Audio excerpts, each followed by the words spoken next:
ఏది అయినా ట్రై చెయ్యి ఆచి చికెన్ మసాలా. ఆచి చికెన్ మసాలా. అభిషేక్ శర్మకి ఏమైంది? వరుసగా 6 మ్యాచ్ల్లో 4 మ్యాచ్ల్లో డకౌట్. 0-0-0 అంటే ఎంత విధ్వంసకరమైనటువంటి బ్యాటర్ మనందరికీ తెలిసిందే అభిషేక్. కానీ నిలబడకపోతే డక్అవుట్ అయ్యేటువంటి పరిస్థితి. భారత క్రికెట్లో నెక్స్ట్ జనరేషన్ విధ్వంసకర ఓపెనర్ సిక్సర్ల కింగ్ అభిషేక్ శర్మ పేరు వింటేనే బౌలర్లు వణికిపోయేటువంటి రోజులు చూసాం గత కొన్ని రోజుల నుంచి. కానీ ఇప్పుడు సీన్ రివర్స్ అయిపోయింది. అతని బ్యాటింగ్ పైన ఎలాంటి అపనమ్మకం లేదు, ఆడతాడనే నమ్మకం ఉంది. కానీ ఏదో తప్పిదం జరుగుతుంది, అది రెక్టిఫై చేసుకోకపోతే ఇబ్బందికరమైనటువంటి పరిస్థితులు ఏర్పడేలా కనిపిస్తున్నాయి. గ్రీజ్లోకి రావడం, కనీసం ఖాతా తెరవకుండా పెవిలియన్ చేరడం అతనికి అలవాటుగా మారింది మధ్య.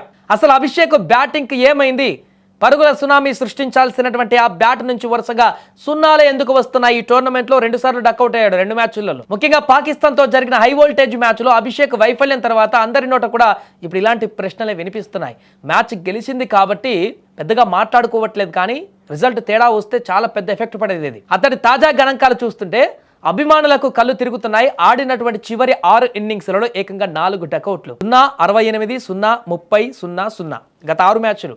న్యూజిలాండ్ పైన 68-30 పరుగులతో 2 ఇన్నింగ్స్లు అద్భుతంగా ఆడినా అక్కడ కూడా 2 సార్లు డకౌట్ అయిపోయాడు. T20 ప్రపంచ కప్ లాంటి మెగా స్టేజ్లో బాధ్యతగా ఆడవలసింది పోయి వరుసగా డకౌట్ అవుతూ టీమిండియాను కష్టాల్లోకి నెట్టేసేటువంటి పరిస్థితి ఏర్పడింది. మిగతా బ్యాటర్లు అద్భుతంగా రాణిస్తున్నారు కాబట్టి అభిషేక్ ఫెయిల్యూర్ మనకు బటన్ పడట్లేదు. అభిషేక్ శర్మ టాలెంట్పై ఎవరికి సందేహం లేదు. కానీ అంతర్జాతీయ క్రికెట్లో కేవలం అగ్రెసివ్ గేమ్తోనే నెట్టుకు రావడం సాధ్యం కాదని తాజా ప్రదర్శన నిరూపిస్తుంది. సీనియర్లు కూడా అదే చెప్తున్నారు. పరిస్థితుల తగ్గట్టు ఆడేటువంటి పరిణామం కూడా. కొలంబోలో ఇక్కడ స్లో పిచ్ ఉంది, బంతి బ్యాట్కు రావడానికి ఇబ్బందికరమైన పరిస్థితి ఉంది. ఆల్రెడీ 3 బంతులు ఆడాడు, కొట్టే ప్రయత్నమే చేస్తున్నాడు కానీ తగలట్లేదు, అది వెళ్ళట్లేదు, సరిగా కనెక్ట్ కావట్లేదు అనుకున్నప్పుడు సింగిల్ రొటేషన్ చేసి కొద్దిసేపటి తర్వాతనే ట్రై చేయాలి. కానీ అలా చేయలేదు అభిషేక్. వరుసగా 1 బాల్ విఫలమైంది, 2 బాల్ హిట్ అయింది విఫలమైంది, 3 బాల్ హిట్ చేశాడు విఫలమైంది, అయినా 4 బాల్ హిట్ చేశాడు, క్యాచ్ ఇచ్చేసి అవుట్ అయ్యాడు. మొదటి బంతు నుంచే భారీ షాట్లకు ప్రయత్నించడం, బౌలర్ల వ్యూహాలను పసిగట్టడంలో విఫలమవడం అతనికి ఇప్పుడు శాపంగా మారుతున్నాయి. ముఖ్యంగా షార్ట్ పిచ్ బంతులు మరియు స్వింగ్ను ఎదుర్కోవడంలో అతని టెక్నిక్ లోపాలు బయటపడుతున్నాయి. మొదటి బంతు నుంచే బాధేయాలనేటువంటి అతి ఆతృత, పిచ్ కండిషన్స్ అర్థం చేసుకోకపోవడం అతన్ని దెబ్బతీస్తున్నట్టుగా తెలుస్తుంది.